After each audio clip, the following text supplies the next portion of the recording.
Meghalaya Minister in charge of the Departments of Social Welfare and Tourism, Lyngdoh, had expressed his disagreement to the recent announcement made by the Deputy Commissioner of East Khasi Hills District on the closure of all commercial establishments, including temporary stalls, at 10 p.m. from 12 July 2023.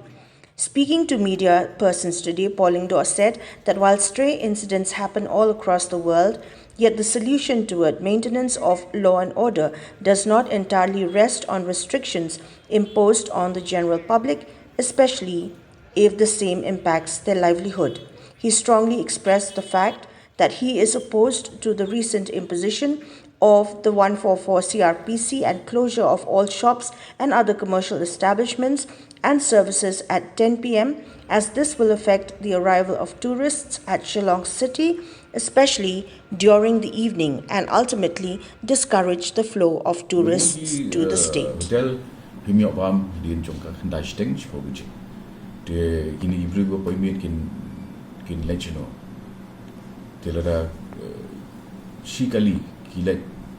Klembam kini pagi kini orang gubernur sekarang suara cuma. Meeting is tajur ba shpo bijing hap kham lo na ma tu tum kayo jing yang ni bakari to spot yes students ki nok shanghai state ral bijing crash ten kayo jing yang ta yang shpo bijing te kal akhta ha Kalau ke business ni kaya oh kaya na sila kelas ndai bijing mod adu khala bijing crash ten kayo jing ka het Nakalian to nga tayo kung kan ba inabi ka tama ko ni hadu khadan kung dia khadan ni yang persyakan kita khadan yang ini magaro sini di yang ni kuai kata ni ka ko kung di jiyo mas ko ta ba ini tu ni ma kalian Kalau di topik lah kita ni hasil ni market ni kelas kalau tas pun barat ada kalau ni nak step benar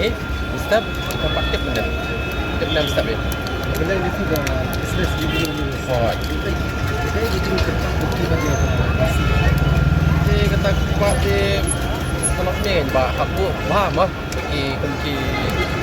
topik na komandir di bon CRP ke asal dan di sort itu kata ini dan